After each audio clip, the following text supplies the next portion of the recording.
예, 소개 감사합니다. 저 방금 소개받은 카이스트 AI에 대한 이종철 교수고요. 저는 카이스트지만 여기 근처 양재에 있습니다. 그래서 언제든지 서울대에서 이런 행사들이나 아니면 또 제가 기여할 수 있는 거 있으면 불러주시면 언제든지 뛰어오겠습니다. 예, 저희 앞에서 이미 많은 좋은 얘기들을 이제 손주명 교수께서 얘기를 해주셨는데요. 저는 이제 지금 중요한 이제 화두가 되고 있는 보건의료 파운데이션 모델이라는 것들이 과연 어떤 식으로 우리가 정의를 할 수 있고, 그 중에서 결국 국가 의료 시스템을 바꾸는 면에서 어떤 방향으로 나아가는 모델들이 우리는 필요한 것일까 하는 면에서 현황이 어떤 것들이 진행이 되고, 저희 나름대로의 생각을 통해서 이런 것들이 필요하다는 의미로서 이제 발표를 진행하도록 하겠습니다. 먼저 이런 보건의료 파운데이션 모델을 얘기를 하기 위해서는 과연 보건의료 데이터가 어떤 식의 형태로 구성이 되어 있는지를 얘기를 해야 될 것 같은데요. 이제 어떻게 보면 크게 2개 아니면 3개로 이제 얘기가 된다고 할 수 있을 것 같습니다. 이제 보통 현재 이제 EHR이나 이런 것 같은 어떤 구조화되어 있는 형태의 데이터들이 있고요. 그리고 또 이제 병원에서 임상 기록이라든지 노트, 기타 등등 여러 가지 언스트럭처드 데이터 아니면 흔히 이제 내추럴리 스트럭처드 데이터 형태가 사실은 상당 부분 많이 차지하고 있죠. 또 요즘에는 여러 가지 검사라든지 유전체라든지 이런 여러 가지 얘기들이 나오면서, 그리고 또 영상 데이터도 마찬가지고요.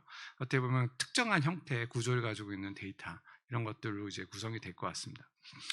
보건의료 파운데이션 모델이라고 얘기를 하자면 이 3가지 형태에 특화되어 있는 이제 모델이라고 할 수 있을 텐데요. 그 중에서 이제 제가 오늘 얘기할 건 크게 2가지 이제 스트럭처된 데이터랑 이제 클리니컬, 언스트럭처된 데이터에 대해서 말씀을 드리고, 지금 사실 이런 유전체라든지 이런 것 같은 건 최근에는 이제 주로 이제 바이오 쪽의 파운데이션 모델로 많이 구분이 되어 있어서 그 얘기는 이제 커버하지 않도록 하겠습니다. 이제 먼저 이게 구조화된 데이터들은 병원에서 오신 분들이 의사 선생님들이 워낙 많으시니까 잘 아시겠지만, 이제 많은 경우에 EHR 데이터, 특히나 이제 보험 코드라든지 이런 것들 같은 경우에 있어서는 어떤 의료 행위들이나 이런 것들이 어떤 코드화되어 있는 형태로 이제 되어 있고, 이 코드화되어 있다고 하면 저희 같이 AI인 사람의 입장에서는 이것이 어떻게 보면 어떤 특정 형태의 토큰이라고 이제 생각할 수 있는데요. 그렇다고 하면 어떤 의료 이벤트들이 하나하나의 토큰들 이라고 생각하는 그런 이벤트들을 어떤 그런 워드라고 이제 매핑을 한다면, 시간적으로 어떤 일들이 일어나는지, 그리고 또 그 사람이 다음 병원에 방문을 했을 때 어떤 일들이 돼 있는지, 과거에는 어떤 일이 일어났는지, 그 다음에 지금 무슨 일인지, 이런 것들을 통해서 다음 토큰 프레딕션, 넥스트 토큰 프레딕션이라는 것을 미래는 어떤 일이 생길지를 할 수 있다는 것이 쉽게 생각할 수 있고요. 이런 연구들이 이제 이런 걸 바탕으로 해서 이제 과거 이벤트들을 바탕으로 해서 미래의 그런 병의 확률들이나 이런 것들을 예측하려는 연구들이 많이 있었습니다. 특히는 이제 파운데이션 모델 얘기가 나오면서 이제 이것이 이제 대규모로 이제 스터디들이 진행이 되면서, 이런 것들을 이제 우리가 언어 모델에서 쓰고 있는 여러 가지 이제 트랜스포머 형태의 구조를 통해서 넥스트 토큰 프레딕션이라고 하는 방법을 통해서 이런 이 다음에 나올 코드가 뭔지 이런 것들을 예측을 하면 질병 발병을 예측하는 데 도움이 된다. 이런 연구들이 이제 본격적으로 이제 진행이 되고 시작했고요. 그리고 최근에 나왔던 이제 재미있는 연구들 중에 하나는, 이것이 단지 그냥 실제적으로 학계에서만 연구되는 게 아니라 실제적으로 임상 현장에서 사용을 해봤을 때 전이학습을 했을 경우에도 유용하다. 이거 같은 경우는 이 모델 자체를 훈련하기에는 코로나 전에 있었던 데이터를 가지고 이제 훈련을 했고요. 그리고 실제적으로 이거를 사용을 해봤던 동안 코로나 이후의 데이터를 가지고 병원에서 이제 다른 병원에서 사용을 해봤을 때 질병의 예측이나 이런 것들은 상당히 잘 맞추고, 이제 병원의 정책에 따라서 이제 입원하는 듀레이션이 이런 것은 다를 수 있는데, 그런 걸 제외하고 나선 질병에 대한 것들은 잘 맞추더라 하는 연구들이 나왔고요. 그리고 또 이제 앞에서 이제 선명 교수님께서도 약간 말씀을 하셨지만, 이런 연구의 이제 일환으로서 최근에 이제 작년에 이제 네이처에 나오면서 상당히 여러 CNN을 비롯한 우리나라 국내 여론도 그렇고 그런 언론에 많이 보고됐던 그런 화제됐던 것이 이제 델파이 2 밀리언이라는 이제 모델들이었는데요. 이거 같은 경우 UK 바이오뱅크에, 이거 UK 바이오뱅크가 참 영국이 이게 잘 되고 있는 것 중에 하나, 이런 뒤에도 이제 앞에서 서중원 교수님께서 말씀하신 것처럼 이런 의료 데이터의 공개가 상당히 중요합니다. 그래서 얘네들도 이제 되게 의료보험 데이터가 잘 되어 있는데, 그런 데이터들을 잘 활용해서 이제 바이오뱅크 데이터를 만들었는데요. 이걸 바탕을 해가지고 훈련을 한 다음에 이제 유럽에 있는 덴마크에 해봤더니만 잘 맞추더라 하는 이런 연구들이 이제 진행이 돼서 많이 세상에 깜짝 놀라게 했습니다. 그리고 이제 선유경 선생님께서 또 말씀하신 것처럼 이제 그 미국 같은 경우에서는 의료 데이터들, 특히나 EMR을 다루고 있는 가장 대표적인 회사가 에픽이라고 한 40% 이상의 그런 EMR에다 커버를 하고 있는데요. 그러다 보니까 워낙 이제 그 시스템을 가지고 있는 그런 병원들을 통해 가지고 그 데이터를 잘 모을 수가 있습니다. 그래서 거기서 모은 게 이제 코스모스 데이터셋이라는 걸 모았는데요. 그래서 한 1,800개 정도의, 이건 퍼블릭, 그 안에서 AI 훈련용으로 만들어 놓은 데이터셋으로 한 1,800개 정도의 병원에서, 그다음에 3억 명 정도의 환자들이 가지고, 그다음에 거기에 또 작은 병원들 클리닉은 4만 개 정도의 클리닉에서 모아준 이런 데이터들을 이용을 해서, 사실 그 중에서 일부인 한 1억 명 정도의 페이션트 데이터들과 그런 이벤트들을 이용해서 훈련을 했다. 해보니까 이제 여기서 보는 여러 가지들이 여러 가지 디퍼런셜 다이그노시스라는 질병의 예측이라든지 아니면 병원에서 입원한 듀레이션이라든지 이런 여러 가지들을 기존의 하나의 특화된 모델보다 훨씬 더 하나의 이런 그 대규모 모델이 잘 맞추더라 하는 그런 연구들을 했고요. 그리고 또 이건 뭐냐면 사실은 이 에픽이 작년에 여름에 이제 그 에픽이 AI에서 이제 앞으로 나아갈 바가 뭔지를 해서 자기네들이 이제 시스템을 만드는 것들을 이제 그 플랜에 공개를 했는데요. 그래서 에픽의 AI 통합 시스템에서 꿈꾸고 있는 바는 여기서 보이는 이렇게 크게 이제 10가지 꼭지로서 이제 이것을 활용할 것들을 생각을 하고 있습니다. 그래서 이 하얀색에 해당되는 거는 이제 대부분 경우는 그 클리니컬 디시전 서포트를 하는 뭐 sepsis를 프레딕션 한다든지 페이션트가 악화될 거라든지 아니면 다시 입원할 거라든지 이런 것들 예측하는 거고요.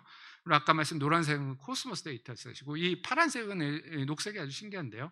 이건 병원의 여러 가지 로지스틱스, 이런 것들을 병원의 재정이라든지 이런 거에 관련된 것도 사실 이런 모델을 사용해서 하면은 훨씬 더 유용하게 잘 되고, 그런 걸 통해서 이런 식의 시스템이 아마 EMR 환자들이 들어오면 EMR에서 다 모든 걸 이제 다 미리 제공할 수 있는 이런 것들을 하겠다라는 것들을 비전을 제시한 바가 있습니다. 사실 이런 게 이제 우리나라에서도 충분히 이제 실현될 가능성이 많다고 생각을 합니다. 2분밖에 안 남았네요. 저도 안 됐네. 그래서 이제 우리나라는 특히나 이제 이런 보건의료 빅데이터 플랫폼이 있기 때문에 이것을 이용하면 충분히 활용할 수 있는데, 이게 결국은 이제 개인정보랑 결합의 이슈가 있는데 이 부분이 해결돼야 될 문제라고 생각합니다. 그 다음에 이제 뭐 2분밖에 안 남아서 빨리 진행이 되려면 이제 그 다음에는 이제 클리니컬 모델인데요. 클리니컬 특히나 이제 내추럴 언스트럭처된 데이터들은 아주 많이 있습니다. 그래서 뭐 LLM이나 이런 것들 이제 많이 사용됐고, 이제 뒤에서 이제 이영철 교수님께서 그 서울대에서 진행하고 아주 멋진 연구들을 많이 소개를 해주실 텐데요. 제가 이제 뭐 오픈 에비던스 이미 얘기했고요. 제가 오늘 이제 저희가 한번 푸드 오브 థ 생각의 그런 거로서 이제 이게 어떤 식으로 우리 의료 시스템을 바꿀 수 있는지에 대해서 최근에 아주 그 네이처 메디슨에 나왔던 랜더마이즈 트라이얼에 대한 대규모 스터디가 한번 나온 것이 있어요. 그걸 한번 소개를 드리고 이제 간단히 마치도록 하겠습니다. 이 같은 경우는 어떤 거였냐면은 이제 중국이 요즘에 연구들이 되게 잘합니다. 대규모 스터디인데요. 한 110명 정도의 환자들과 거의 300명 가까이 페이션트들이 가지고 한 건데, 그래서 결국은 하고자 한 건 뭐냐면 이런 챗봇을 통해서 미리 의사 선생님들이 만나기 전에, 이제 중국도 워낙 병원에 환자들이 많이 몰려오기 때문에 우리나라처럼 5분 진료 같은 시스템인데, 그러니까 너무 많아서 특히나 1차 의료 진료도 부족하니까 이런 부담을 줄이기 위해서 이런 챗봇을 이용을 해서 미리 그 사람들한테 이제 그 몇 가의 의사 선생님 만나기 전에 그 요약 리포트를 작성을 하게 하고, 그것을 이제 의사 선생님들이 면담 때 사용을 하게 하는 건데, 혼자 작성하든지 아니면 도와준 사람이 같이 작성을 하든지 해서 해가지고 이제 이것들을 비교하는 실험입니다. 그래서 결론이 상당히 우리 의료 시스템에서 시사하는 바가 있는데요. 그래서 이걸 통해서 해봤더니만 진료 시간이 뭐 혼자 사용하든지 아니면 도와줘 사용하든 간에 한 진료 시간이 한 30% 가까이 감소하더라. 그래서 여기는 3분만 우리나라보다 더 심각한 것 같은데요. 3분 내에 진료를 볼 수 있더라. 그리고 또 그러다 보니까 병원 입장에서 진료 환자가 더 증가를 할 수 있어서 레비뉴 관점에서 훨씬 더 좋더라 하는 연구들이 나왔고요. 그리고 또 여기서 보여주는 것 같은 경우는 뭐냐면은 요 안에 들어있는 게 의사들이랑 그냥 진단하는 거에 비해서 이런 것을 통해서 미리 요약 리포트를 가지고 이제 진단을 했던 것이 여러 가지 케어 코디네이션이라든지 아니면 기타 등등 많은 중요한 용이성이라든지 이런 면에서 상당히 유용하더라. 그리고 이런 것들이 이제 실제적으로 의사들이 한 것과 이제 여러 가지 면에서 상당히 긍정적인 효과를 가지고 있다는 것을 최근에 이제 랜더마이즈 트라이얼에서 보여준 것들을 봤을 때 사실 어떻게 보면 이런 저희 구체적인 복잡한 거가 아니라 단지 이런 미리 의사를 만나기 전에 문진 리포트를 제너레이션 하는 것부터 이제 어떻게 보면 의료 시스템의 그런 많은 효율성을 높이는 데 도움이 될 거라고 생각합니다. 나머지는 넘어가고요. 마지막으로 이제 이 마지막 장인데 이거만 말씀을 드리면서 마치도록 하겠습니다. 지금 뭐 병원 중심 아니면 이제 국가 중심이 어떻게 보면 헬스케어 AI 시대가 도래했다고 생각을 합니다. 예전에는 뭐 그냥 하나의 스페셜라이즈한 모델을 만들 때는 소규모 병원의 단일 시점의 데이터만 사용하는 것에 비해서 이제는 대규모 대학병이라든지 국가 중심의 그런 시스템에서 모아지는 거대한 이제 종된 데이터를 사용을 해서 이제 어떤 환자들의 그런 예유뿐만 아니라 이제 보험에서의 그런 여러 가지 그 재정 면에서도 이피션시를 늘릴 수 있는 그런 시스템이 필요하고 또 그런 식으로 가고 있고요. 또 이제 단일 모델리티가 아니라 이제 멀티 모델리티. 그 다음에 이제 그 하나의 병원 내에서 쓰는 것이 아니라 국가적인 체계로서 이제는 최근에 에이전트 모델들이 나오면서 여러 가지 이런 만들어진 파운데이션 모델들에 간의 에이전틱한 모델을 통해서 계층적 통합이 가능한 새로운 형태의 의료 시스템이 가능한 대로 되고 있다고 생각하고 이것을 통해서 초기 개인에 대한 예방이라든지 즉 치료가 AI가 중요한 역할을 할 수 있을 거라고 생각합니다. 네, 이상으로 발표 마치도록 하겠습니다.